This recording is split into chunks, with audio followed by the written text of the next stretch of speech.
Welcome back to Vision in the Valley. So, I tease a lot about folks that go in and out of consciousness about things. One minute they get you, and the next they don't. One minute you're on the same page, and the next minute they act like they've never even read a book, much less the book you're reading. It's a frustrating practice of riding that wave with them. So now when I realize that about someone, I know where to leave them. It doesn't mean that they're horrible people. It just means I understand that time is precious and I can't afford to be attached to folks who are in and out of consciousness. Conscious one moment and a coma the next. My pivots come fast, and the one I'm supposed to lean on, the folks I'm supposed to refer to for wise counsel, cannot be in a coma when I need them. With that said, I had to think about how God sees us. I wonder if he's saying, oh, here we go again. She's in her unconscious state of mind now. We know God to be holy, sovereign, all knowing, and limitless. He has all autonomy and he does all things well. He's always those things, not just on Sundays, not just when your mother or your child is sick, and not just when you need a job or a new place to live. Why is it then that we try to rob him from any one of those things?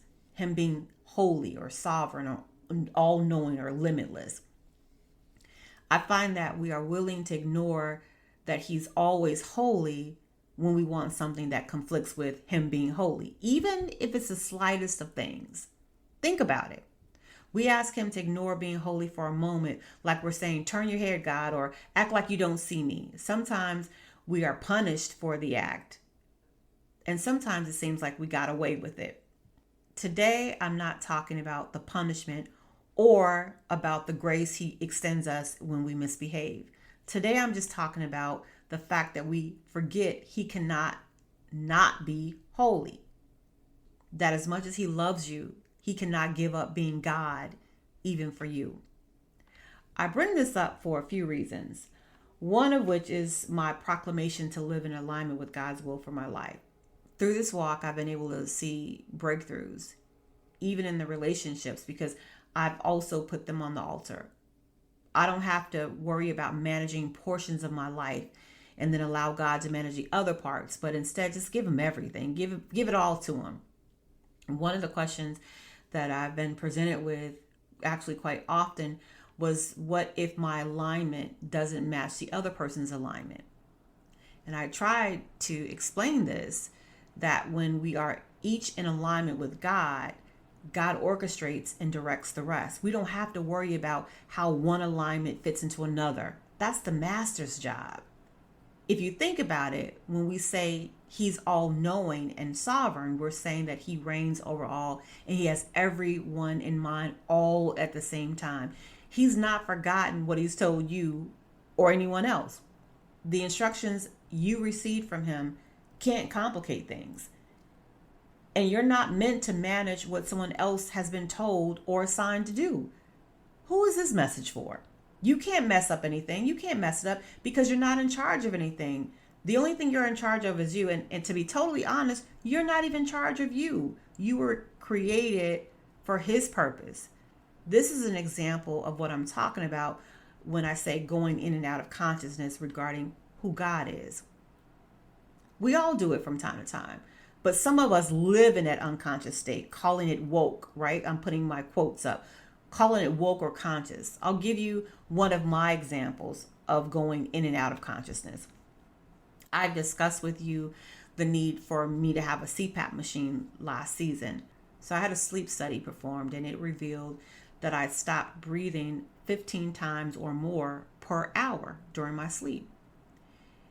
It spoke to my overall health, but especially to why I was always so tired and never felt quite fully rested.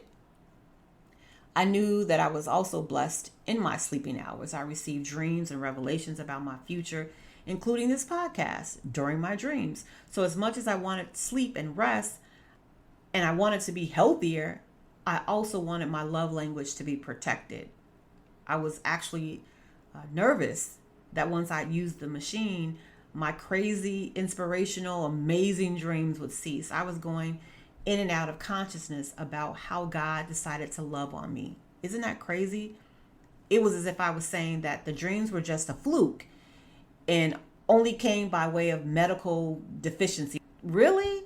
That's what I'm saying to myself now, because that's how I felt. That once sleep came to me, I'd miss out on my love language. Shame on me.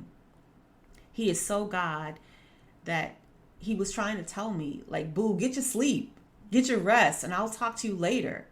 The Holy Spirit also reminded me that I was again putting limits on a limitless God.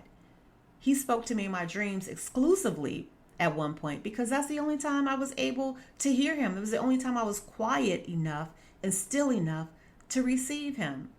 But in my graduations, I can hear and feel myself being led by the Holy Spirit in the middle of a crowd, in the midst of a meeting, and even above the clicking of my keyboard as I was writing this.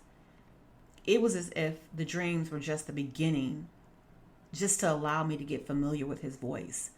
The CPAP machine was a gift of rest. That was my discernment as I came back into consciousness. You see, we all do it. I still have my dreams. I no longer wake up with that pain in my chest or that feeling of suffocation.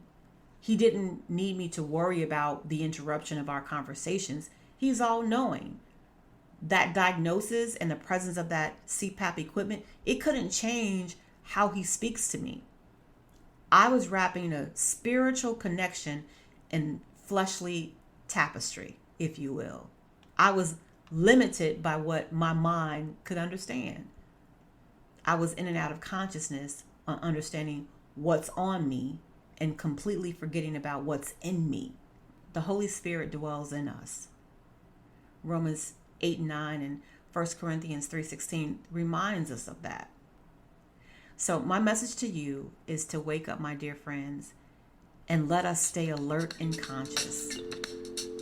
I can't wait to talk with you soon.